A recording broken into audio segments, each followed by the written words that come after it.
Revisiting your why, whether it is in life or your business, is absolutely crucial to making sure that you are moving forward on the right aligned path for you. And that is why I have taken some time to do that for this podcast and for my work, and I'd love to share the results with you.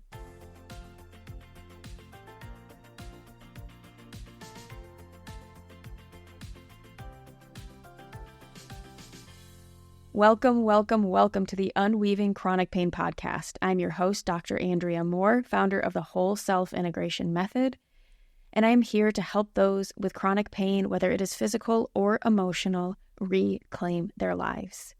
Get you back to a life that feels rich, that you get to live fully, and you get to just wake up and live the life that you have intentionally designed for yourself, not one that continues to shrink due to chronic pain. If that sounds good to you, then you're going to love today's episode. The fact that you might actually be listening to this in April or just a few days before is kind of blowing my mind. Anyone else feel like 2024 is a flying by? I feel like that's what they say, right? The older you get, the faster time goes. And feel like I'm feeling that. All right. So here's the thing. I have always practiced what I've preached to the best of my ability without perfectionism.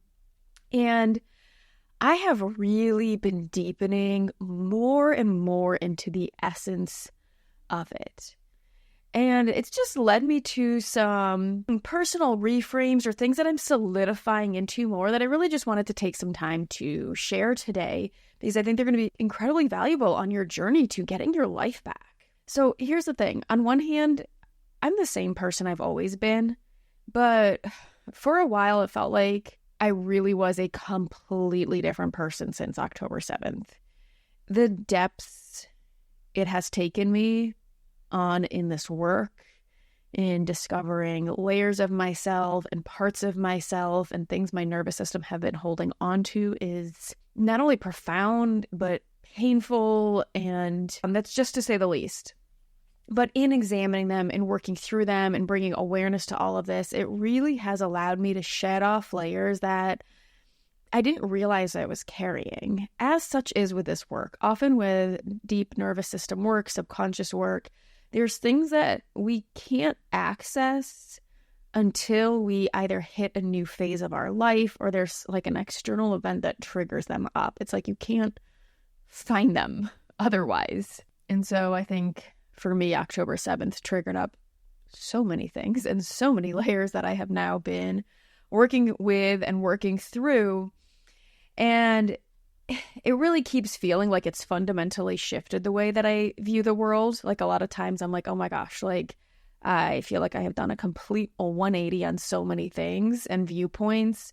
But as I settle in more and more, especially over the past few weeks, and I'm settling in and really finding grounding to this newest version of myself, which we're always updating and growing into ourselves, by the way. There's no one best self, even if we might use that phrase sometimes, right? It's like your best self is the most updated version you have access to, but it's going to keep shifting and growing because if not, then it's either stagnant or you're going backwards. And so as I've settled into it, I am realizing that I don't think it's actually changed who I am at all, even though that's really what it felt like. But instead, it's really allowed me to access my true self in a far more profound way without really needing to sugarcoat things as much or to have to add on all these additional layers of people pleasing that I didn't even recognize I was doing. It's been kind of hard to see because I talk a lot about, not people pleasing. And I realized how much I've been doing it in ways I didn't realize it. And it's also made me realize how a lot of things that people call people-pleasing aren't people-pleasing, but it's really respect for other people, but we will not get into that. Anyways, different conversation. Not everything is people-pleasing. But with all that, I really wanted to establish what my work and this podcast are all about.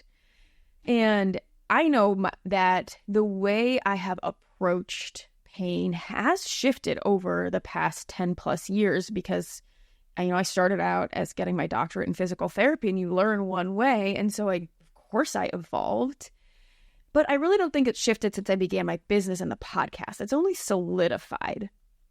And what I want to say is that I get that my approach isn't going to be for everyone, or at least not everyone in certain phases of their journey. And since I trust you all as sovereign adults to pick and choose what is best for you, I just wanted to take some time to bring in some clarity so you can make the best decision for yourself as to whether or not this approach aligns with your goals, your values, and what you want out of life. A couple of weeks ago, because I felt like things were so profoundly different, I actually really started to refine and re-examine what I was about. It felt like it had changed. And I kind of got worried. I was like, oh my gosh, have I completely shifted like what I'm about?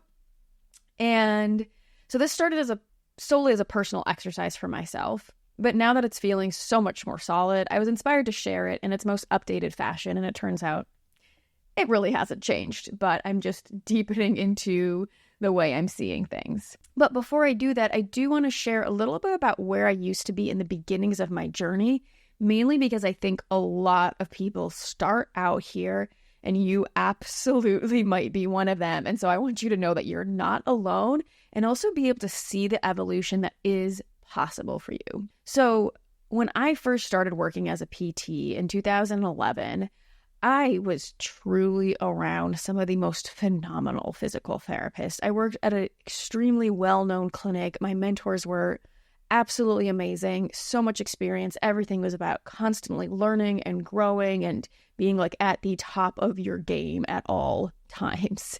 Hence the reason why I also burned out very early in my career. But the point is it was a solid PT clinic. And with that, and through physical therapy school, through hearing stories, I would hear the most amazing, inspiring stories, right? People will share their story like, I had years and decades of pain, and poof, it just magically healed with physical therapy.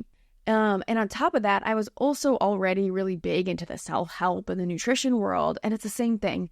These similar stories where I just had this one mindset shift and everything completely changed for me. My life was immediately better. Or, hey, just removing this one food that I was sensitive to and bam, everything was cured, right? I'm sure you have all heard stories like this, read testimonials like this, and it gives you so much hope and optimism. And you're like, oh my gosh, like I want this too, right? So because of this, I was so insanely optimistic about everything and for everyone. Like I truly felt like I was receiving the knowledge to just heal everyone. No matter what someone was coming to me for, I really saw so much hope for a bright and vibrant future for them. I saw their wholeness, their possibility, their light, and their beauty. And that has stayed solid. That remains so solidly true to this day for me about everyone I meet. What has changed, though, however, is what has to happen for them to be able to see it and for them to be able to embrace their wholeness and really be able to live that possibility. You see, for a long time, I thought removing pain and struggle was the way to that. I thought it was pain and struggle that was blocking people from their best lives. That the presence of pain, whether this is physical or emotional pain, by the way, from, maybe it's feeling bloating pains or just, the agony of being bloated, even if it's not painful, just that discomfort, right? From self-esteem issues, from someone not believing in themselves, from anxiety, from maybe a chronic disease, right? I thought all of those were the things that were in the way of someone accessing their whole self. And so if you could just remove that, right, bam, their best life is now possible. They now have access to their best selves. Like that is how I started out seeing things. So in physical therapy, for instance, if someone came and they had, chronic knee pain, it's like, and they were, miserable in other areas of their life, it's like, well, if you just fix their knee, then everything else will get better. And very quickly, I realized that was not the case. And I do want to say, in some very select cases, there actually is evidence for that. Usually there actually is evidence for that, or at least in the very limited exposure I have to someone, right? Because if they're coming in, they're feeling miserable, and I do make their knee feel better pretty rapidly, I often don't see them again. So I don't know how they go on to live their life. That's where you get the testimonial of like, oh my gosh, everything is so much better. Life is amazing, blah, blah, blah. and, I'm healed. And what you don't know is, what are they going home to, right? What is better for them? What's going to happen in 3 months for them? We never get to see that. I just do want to highlight though, and I'm highlighting this because I'm seeing a lot, this might be just like a personal issue, and I feel like I probably possibly beaten this to death on this podcast, maybe not, I'm not sure. Sometimes what I say on the podcast versus what is in personal conversation I've just gotten this influx of people that are reaching out for a consultation that are really beating themselves up for thinking that there could be something physical. Like they've never gone to a physical therapist. They've never actually been thoroughly evaluated. They're like, but other people are apparently saying, I don't know who, I'm not calling anyone in particular out. But what I'm hearing people come to me with is, I am supposed to believe that this is 100% mind-body pain and that it cannot be something physical. And for some of these people, it doesn't sound true at all. It actually sounds like there could be something physical going on.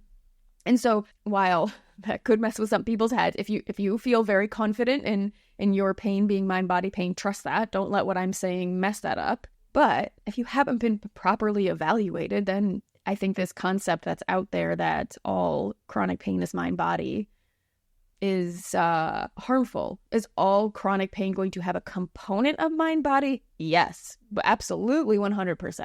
But the power of manual physical therapy can absolutely be life-changing. I've seen it. I've done it. I've experienced it. So too is the power of eating in a way that is so nourishing to the body that it restores your energy and clarity. I've seen what it can do for people. I feel it when I eat in different ways. The transformative power of strengthening your body, of high quality movement, of getting good sleep, hydration, healthy relationships, all of those things remain true and necessary for living a healthy, robust life.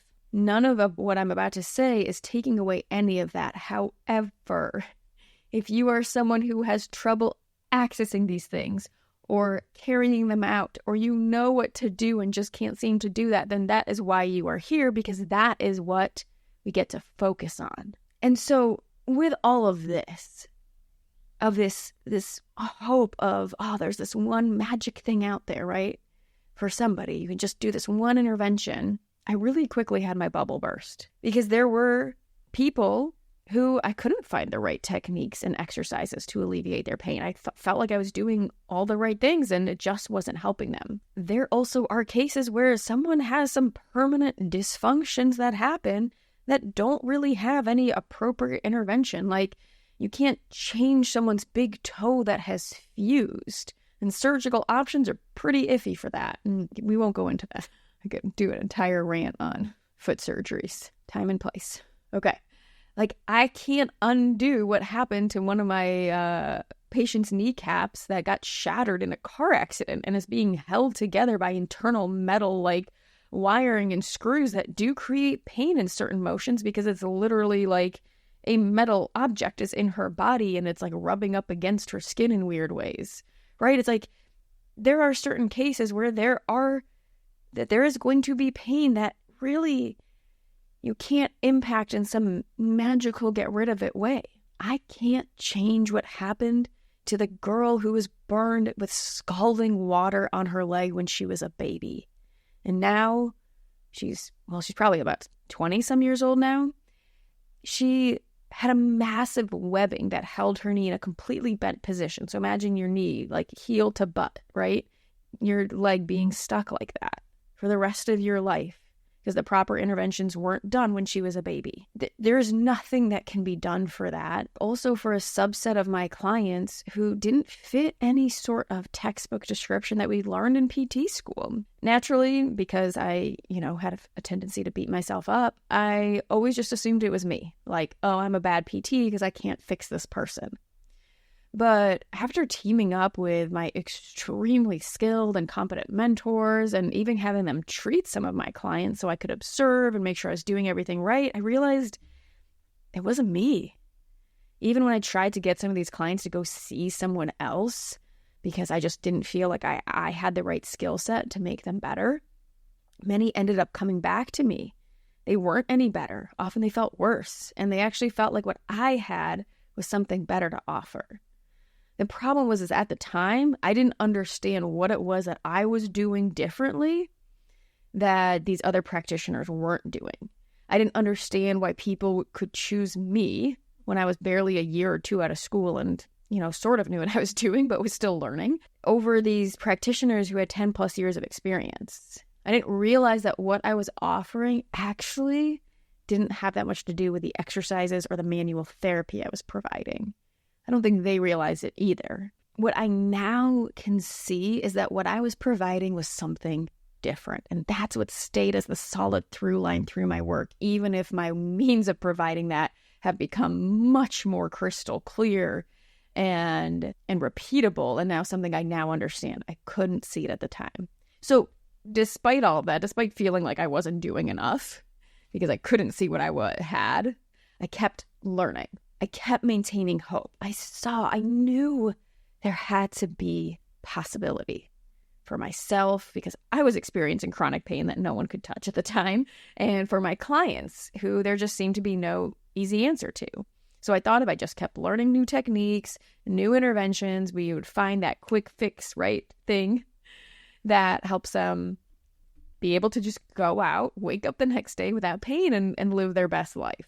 All this to say, I know what it's like to chase treatments, to have so much hope for that upcoming appointment or that new supplement or that obscure technique that only 5 people in the world are trained in. And oh my gosh, they're only an hour for you, so you can totally drive to them to receive it and pay God knows how much, only to not feel any better at all. I know what that's like. And it took me years to discover that this false hope was creating so much of the suffering for myself and my clients. Because if you know what that's like too, it puts life at a standstill.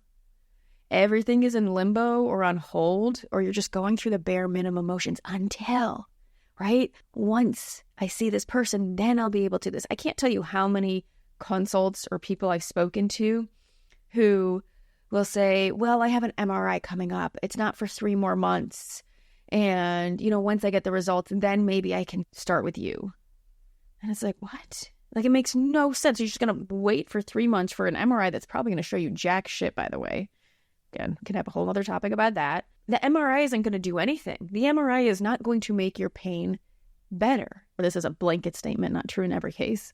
If the MRI truly is...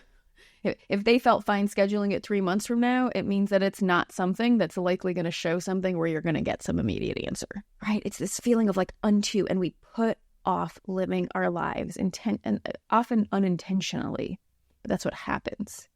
It's just this waiting game.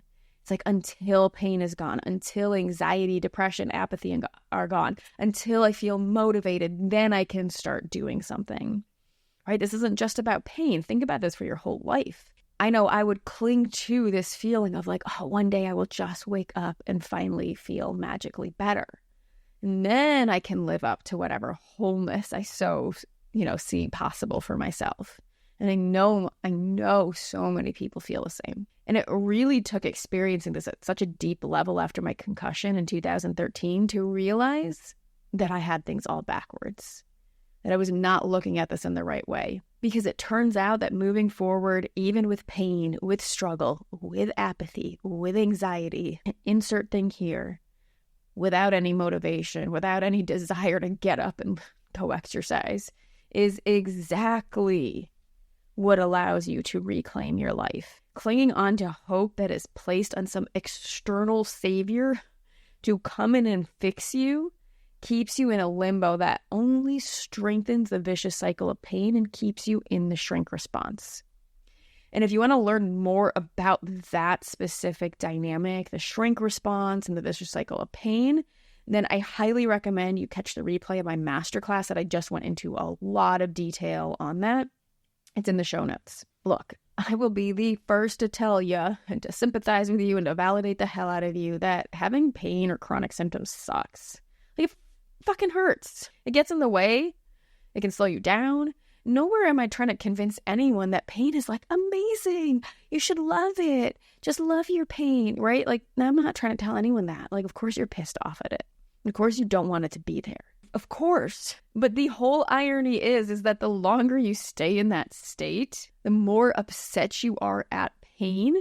If you live in that versus, having a mini temper tantrum about it and then learning how to then take the next step, which is a lot of what I teach, the more you try to make it go away, to run from it, to resist it, the stronger it gets. It's like getting mad at the darkness that comes when the sun goes down. Like, you can stay mad every single day and it's going to keep happening. And can you see how that could, over time, completely just ruin your life? That the anticipation of nighttime coming is going to start getting that clench in your stomach earlier and earlier. You're going to wake up pissed about that it happened again, right? Like, it just takes over everything. Or it's like trying to ignore sleep. It comes in for a reason. Our body tells you, hey, I'm tired for a reason. And the more you resist it, the stronger that feeling, the fatigue is going to get. And there's going to be massive consequences to not listening. Look, I'm a night owl. I would freaking love to stay up to 2 a.m. reading or just doing random crap in peace and quiet. I think any mom gets that. Of course I freaking would. But we all know how poorly that turns out. I think we can all understand that it's kind of a ridiculous thing for someone to be constantly searching for a cure for their fatigue when the answer is literally just go to bed on time and get enough sleep. But someone who is searching for supplements, going to acupuncture appointments, finding all these sleep protocols and mindset reframes and nervous system work to help them feel energized during the day will literally not only endlessly be on the search, but they're going to continue to feel worse and worse if they are not just going to sleep. And yes, there are obviously cases where that becomes very complicated. So we look at what's getting in the way of that, of course. I'm not ignoring that. I get that sleep can be a very loaded topic. But so even in cases where someone is kept up beyond their control, maybe they're a single mom working a full-time job, up half the night with a crying baby, we do have to acknowledge that their circumstances do not change the body's need for sleep and recovery. We can be pissed at any injustice that led to that. Maybe baby daddy was a piece of shit and abusive, and so that she was forced to be in the situation. Like, you can be so mad at that, and rightfully so. But no amount of anger is going to change the physiological needs of her body. And we can also acknowledge that we are resilient beings. So especially in cases like that, she's going to make it through. She's going to make it through that rough patch.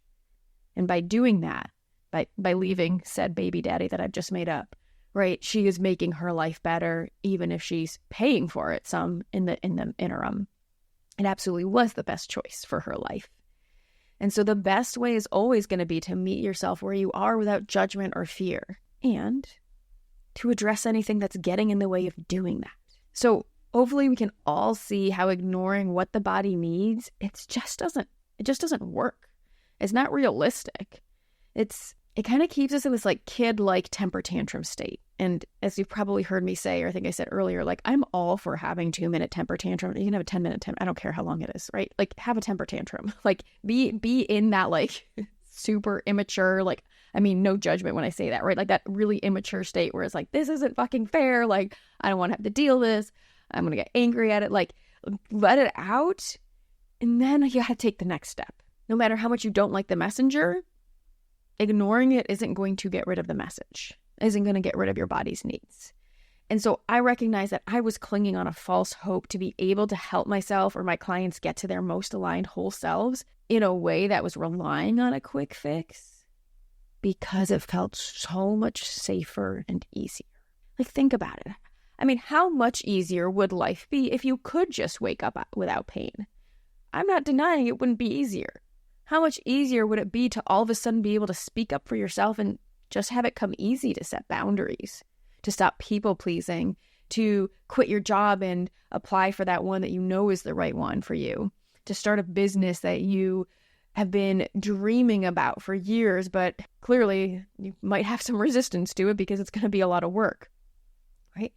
How wonderful would it be to just have access to your art, your creativity, your weirdness, and just put it out in the world and have it be no big deal? Here's the thing, is all of those, they're all completely possible. But to have immediate access to that ease or any of those things without needing to do the work required, that's where so many of us are going wrong, and myself included. That's where I was going wrong early on in my career. I thought it could just be easy. And here's the thing is it can be easy, but there's always work involved to getting to the ease. Like I said, I was burned out early in my career. I mean, it felt so dreamy to just be able to quit my job, make my own hours, right? Have this business where I could make more money, work less. It was like, piece of cake. And it turns out it's not a piece of cake to build. Having access to that lifestyle that I wanted, I didn't realize how much work was involved in that, right? I was so sold on this quick fix mentality. And the faster you can see if this is you as well. I wish I saw this so much faster. Maybe you are already very aware of this. And if so, awesome. But I know for me, if I could have seen this faster, it would have just accelerated my journey. Because not only is that quick fix never going to happen that way, here's the piece that I think a lot of people miss, is it's harmful to cling on to that. Take that example I gave of the person. It's like, well, I'll wait until, for 3 months until the MRI. It keeps you not just stuck. Right now, that person has missed out on 3 months of things that could have really snowballed into some massive positive changes. So not only do they miss out on that, but life gets smaller and smaller in the process, and you will actually move further and further from your goalpost. Take an extreme case of someone who is spending most of their time in bed, waiting for back pain to heal. Not only will it never heal this way, because we know it will not heal with bed rest, each day that passes, they get weaker and weaker. And that is only going to lead to more pain and struggle. They are no further from where they want it to be. Maybe they had dreams of going and getting back into CrossFit. Now they're going to have to start. The weaker they are, the smaller the movements they are going to have to start with, right? And so what I want to acknowledge is I did make the mindset shift. Like in my logical brain, I did recognize early in my career of not chasing quick fixes. I feel like I talked about this all the time to clients. But for myself and like within my own life, I also want to acknowledge it really has taken years of work to undo this perfectionism that's wrapped into that quick fix mentality and like all of the messaging I received around it. And I will still catch myself falling into the pattern at times in different ways. For me, falling into the pattern usually doesn't have anything to do with pain, but it's more about life in general. Like I just noticed the other day, I was getting really frustrated with my 6-year-old for not being able to make his own breakfast. And it was just that duh moment of how can I expect him to do this when I really haven't taken that much time to show him each individual step, to walk him through it slowly, just add a little step every single day. Like how could he know? He hasn't been taught, right? So obviously it's not going to work. But yet I was getting all worked up about it. I was getting mad at him. I was getting mad at myself. I was getting just it was making our morning really miserable until I was like, oh yes, of course. So now our mornings are looking very different as we're making different plans around how we can help him develop this skill of making breakfast himself. But all of this to say, in my work with pain, the goal has always been to move someone towards living their best life. And I have over a decade of evidence, not to mention being backed up by loads of research to show that concentrating on the absence of pain as the goal will move you further from the goal in the case of chronic pain, in the case of anxiety, of depression. And really, right, it's concentrating the absence of the thing that you don't want. If I don't want to have anxiety, I don't want to have depression, I don't want to have chronic pain or whatever, insert life struggle here. I don't want to be having an argument with my 6-year-old every morning.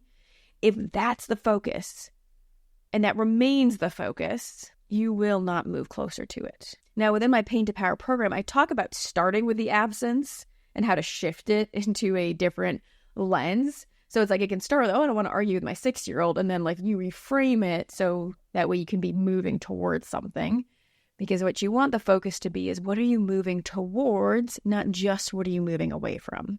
It's fine to want to move away from something. You just have to have something you are also moving towards.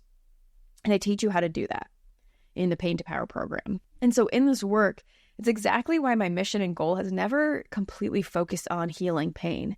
I know I'll use that term. Sometimes it's kind of an easy thing to just throw in there when you can't have an entire paragraph explanation. But I've always been very resistant to the messaging of, I'm going to heal your pain, because I'm not healing your pain. That would make me an external force coming in as like a savior mentality. And I know that's what keeps people in pain. Why would I offer something like that? But instead, my focus is always on about moving forward and living life. For many, the pain healing does end up as a byproduct. When we do this, when people engage in this work, when people go through my Pain to Power program, when I work one-on-one with people, pretty much everybody has pain alleviation to some degree. Whether it goes away completely or is just much lower and no longer impacting their life is going to differ from person to person. There are some conditions, some injuries, some scenarios where total pain alleviation it's just not possible, and clinging on to that and waiting to live your life until it's gone, like, guarantees you miss out on life. It doesn't mean you can't do things to make yourself feel better. You should, right?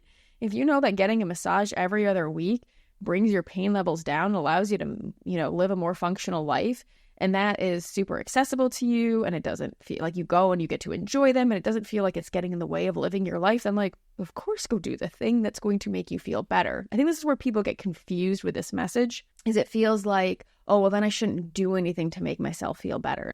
And that's not true at all. It's just that where is the thing that you're trying to do to make yourself feel better actually become the thing that's getting in the way of you living your life. And I think for so many, it is the focus on alleviating pain, on getting rid of their pain, that is actually the very thing that is holding back their life. And I do not want to see you falling into that trap. It's a painful trap on so many elements. I had one client early on back in 2014. I think she's someone who really helped me make this shift.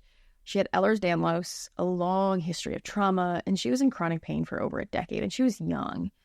She was also in the Air Force and was extremely passionate about her role. She loved her job. And to stay in, though, she had to pass the physical. She was too weak to do it, but she only had a couple months to prepare. And at the time, I remember holding a lot of this tension in my own system. I'm like, is it ethical for me to help her do these movements that are creating more pain for her? And I was already playing with it, though, right? I was already having this transformation around it. So it's so funny when people come to you. I feel like it's not a coincidence. So she laid out a plan of basically I don't care about pain. I need to get stronger. However, the pain is getting in the way from me getting stronger. So I need to, how do I do this? Right? How do I do this? And so during our time together, we of course use some Band-Aid type approaches for temporary relief, but the most important part was to figure out how to modify movements to gain strength and eventually build her up to being able to do the push-ups, the sit-ups, and the running she had to pass. I remember the sit-ups were one of the hardest things because they're the old school style ones, right? Where you would just have someone hold your feet down and you're just going up and down in that way. And those would flare up her back so much. And so we had to play where you can't, if you have chronic pain, you understand that if you flare up then it's so bad that you can't exercise, or your muscles actually will get weak because they're so painful, that you've got to find a balance there, right? And so after lots of working together, we actually figured out a way she could compensate and kind of do a sit-up with a different muscle groups in a pretty clever way to leverage herself. So she was still meeting the qualifications, but she could get through them. It was such a different way than I normally work with someone, which up until that point had been so emphasized on proper technique and, doing them right and things, and doing them things without pain or without flaring it up. It was just about getting through them for her. And she was on board with this. This was her idea, right? I'm not forcing her through it. And also teaching her how to manage any flare-ups that were happening so that she could go and do the thing that she was so incredibly passionate about. After she passed, we were able to step back and work through things a bit slower in a way that felt more aligned with her nervous system. But just think of her often. And now she gets to do what she loves. And the last time I spoke to her, she was married, had a baby. She's loving life, traveling, hiking, and she's just living. Does she still have pain? Yeah. But it just isn't getting in her way anymore. Not like it used to. And that to me is what is so incredibly inspiring, which leads into what my mission here really is. Because in the whole self-integration method, the mission is to embolden those facing chronic pain, whether it's emotional or physical, to do more than just cope with it, to just manage it. It's even more than just pain alleviation. We are here to guide you to a life where each moment holds the promise of genuine living. Each moment allows you to step in and discover your sense of meaning or live it out. Imagine being able to cultivate resilience and embrace life with this unshakable zest and capacity where you can reject resignation or apathy or false hope even. This approach is for those who are ready to step into a new way of being, not just in relation to pain, but in life itself. It's for those who refuse to let pain shrink their existence, seeking instead to turn obstacles into opportunities without succumbing to things like toxic positivity or feeling like you're having to force yourself through it in a way that just feels like completely wrong for yourself. We're here to help you reclaim your life fully and authentically, to live it in a way that not only works for you, but ignites your spirit, leaving you ready to fully engage with the world and seize each day in alignment with your true self. I want to invite you to sit with that for a moment. Breathe it in. How does it land? Is it a hell yes? Are there parts of you that want to say yes, but you don't even know how to be able to shift your nervous system to be able to? Are there parts of it you want to reject? Look, this work is open to anyone who wants to approach their pain and life in this way. If it isn't right for you, I get it. I know I needed to spiral for a while before I was able to fully embrace this approach. And while I never want anyone to struggle longer than they need to, I respect that. And I won't be offended at all if this doesn't feel right for you. Truly you do you, boo. And I know for me, the prospect of fully saying yes to my life and taking on the bigness and responsibility that comes with that, because it's a big deal, that did not come easily or naturally. I wanted it, and I also resisted it. It felt far easier for me to stay in a victim role, to have an easy excuse as to why I couldn't engage with the world, because let's face it, it can be a tough world. But all of that temporary ease came at a massive cost, and I realized over time that I wasn't willing to pay the price of losing out on a life that I could fully claim in exchange for feeling the confined safety of the known, especially after I could see how rapidly it was shrinking my life and what I was missing out on. And damn, my FOMO was way too intense in the best of ways. I'm so glad I had FOMO. Sometimes that does not serve us, but it served me. I didn't want to miss out on life. And so those who are feeling a big hell yes to this, of I want this. I want to be able to just live my life. I'm sick and tired of everything being around managing pain. Then this is for you. One of the reasons that this is my mission is because that claiming this was such a struggle for myself and so many of my clients. It's you logically want it, and there's just feels like there's this massive disconnect. I'm well, then how the heck do I get this? It's not a mindset or reframe that came naturally to me. I massively wanted to actually reject it, but no matter how much I resisted it, it has this magnetic pull on me, and I kept coming back to it, even though I was I don't know. It was like standing on the side of a riverbank and just so badly wanting to get to the other side, and then constantly giving up because I'm I don't understand how to cross.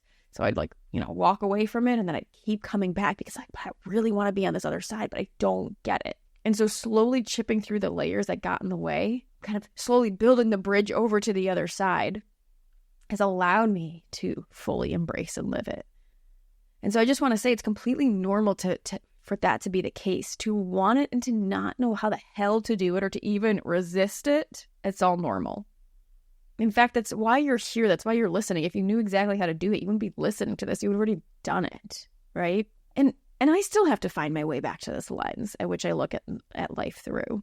Give yourself permission to not be there yet. If you were there, again, you wouldn't be listening. You get to have this also as a mission you keep moving towards and learning how to build your bridge and to take the parts of this that resonate the most, and you get to leave what doesn't resonate out. This is never about dogma. And if it's something that you do want to embrace, if you're like, I want to learn how to build this frickin' bridge for myself, if you're ready to be done with endlessly trying to get rid of your pain, and you want to be able to actually live your life, then the Pain to Power program is exactly what you're looking for.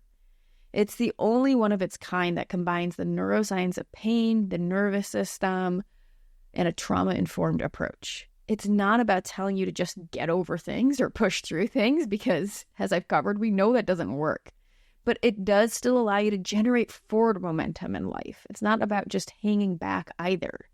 It's the only program that teaches you how to work with your nervous system and subconscious to rewire it, but also to not have to spend hours with some daily routine that starts to feel like a chore, or you feel like a failure because you can't seem to quite do it right. It also, though, does not indulge in endless debate of, do you just need to change your thoughts? Or do you need to work with your nervous system? Because guess what? It's both. So I teach both, and I teach you how to differentiate between this.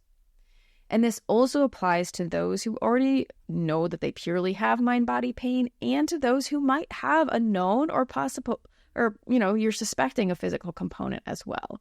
I'm never going to try to convince you that it's one or the other. Is it for some people? Yeah, sure. And we can talk about that individually to understand what it is for you, because I do think that can obviously be helpful on an individual level.